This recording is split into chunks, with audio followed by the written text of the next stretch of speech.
ಬಳ್ಳಾರಿಯಲ್ಲಿ ಕಾಂಗ್ರೆಸ್ಸಿನ ಗೂಂಡಾಗಳು ಶಾಸಕರಾದಂಥ ಮಾಜಿ ಸಚಿವರಾದಂಥ ಜನಾರ್ದನ್ ರೆಡ್ಡಿ ಮತ್ತು ಶ್ರೀರಾಮುಲು ಅವರ ಮೇಲೆ ಗುಂಡಿನ ದಾಳಿ ಮಾಡಿರುವಂಥದ್ದು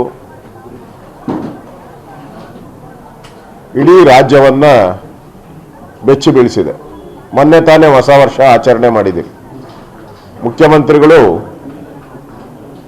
ಹೊಸ ವರ್ಷಕ್ಕೆ ಯಾವುದೇ ರೀತಿ ಘಟನೆ ಆಗದಂಗೆ ಪೊಲೀಸರು ನೋಡ್ತಾರೆ ಅಂತೇಳಿ ಮಾತನ್ನ ಆಡಿದ್ದಾರೆ.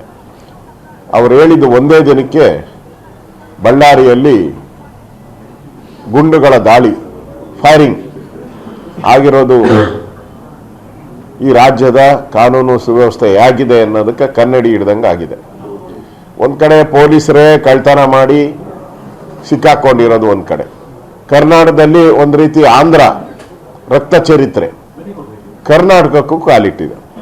ಗುಂಡಾರಿಸುವಂಥ ಸಂಸ್ಕೃತಿ ಕರ್ನಾಟಕದಲ್ಲಿ ಇರಲಿಲ್ಲ, ಪೊಲಿಟಿಕಲಿ ಇರಲಿಲ್ಲ.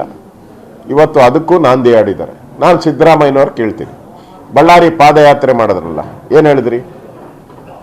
ಬಳ್ಳಾರಿ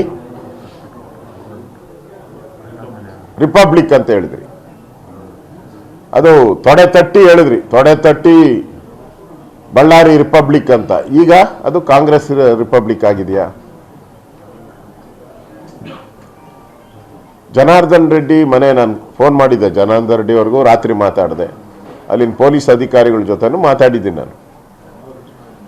ಏಕಾಏಕಿ 40-50 ಜನ ಗುಂಪು ಕಟ್ಕೊಂಡು ಜನಾರ್ದನ್ ರೆಡ್ಡಿ ಕಾಂಪೌಂಡ್ ಒಳಗಡೆ ಬಂದು ಫ್ಲೆಕ್ಸ್ಗಳನ್ನು ಹಾಕಿದ್ದಾರೆ. ಅದಾದ್ಮೇಲೆ ಜನಾರ್ದನ್ ರೆಡ್ಡಿ ಮನೆಯವರು ಕಂಪ್ಲೇಂಟ್ ಕೊಟ್ಟಿದ್ದಾರೆ, ಪೊಲೀಸರು ಬಂದು ಅದನ್ನು ತೆರವುಗೊಳಿಸಿದ್ದಾರೆ. ತೆರವುಗೊಳಿಸಿದ ಮೇಲೆ ಅಲ್ಲಿನ ಶಾಸಕ ಬೆಂಬಲಿಗರು ಸತೀಶ್ ರೆಡ್ಡಿ ಅವರು ಅವರ ಬೆಂಬಲಿಗರು ಮತ್ತೆ ಬಂದು ಅಲ್ಲಿ ರಸ್ತೆಯಲ್ಲಿ ಕಾಲ್ ಮೇಲೆ ಕಾಲು ಹಾಕೊಂಡು ಕೂತ್ಕೊಂಡು ಕಟ್ರಿ ಅಂತೇಳಿ ಬಲವಂತವಾಗಿ ಅವರ ಗೇಟನ್ನು ನುಗ್ಗಿ ಕಟ್ಟಿಸಿದ್ದಾರೆ. ಇದು ಅಲ್ಲಿ ಕಾರಣ, ಘಟನೆ ನಡೆಯೋಕ್ಕೆ ಕಾರಣ. ಇದರಲ್ಲಿ ಜನಾರ್ದನ್ ರೆಡ್ಡಿ ಅವರ ತಪ್ಪೇನೈತೆ ಇದರಲ್ಲಿ? ಈಗ ಅವ್ರು ಯಾರೋ ಕಂಪ್ಲೇಂಟ್ ಕೊಟ್ಟಿದ್ದಾರಂತೆ, ಸಾವಿಗೆ ಜನಾರ್ದನ್ ರೆಡ್ಡಿ ಶ್ರೀರಾಮುಲು ಇವರೆಲ್ಲರೂ ಕಾರಣ ಅಂತೇಳಿ. ಗುಂಡಾರಿರೋದು ಯಾರಿಂದ? ಇದೇ ಸತೀಶ್ ರೆಡ್ಡಿ ಬೆಂಬಲಿಗರಿಂದ.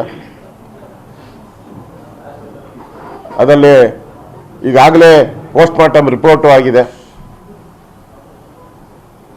ಅವರೇ ಗುಂಡಾರಿಸಿ, ಕಾಂಗ್ರೆಸ್ ಅವರೇ ಕೊಲೆ ಮಾಡಿ ಜನಾರ್ದನ್ ರೆಡ್ಡಿ ಮೇಲೆ ಹೇಳ್ತಾ ಇರ್ತಕ್ಕಂಥದ್ದು ಅಕ್ಷಮ್ಯ ಅಪರಾಧ.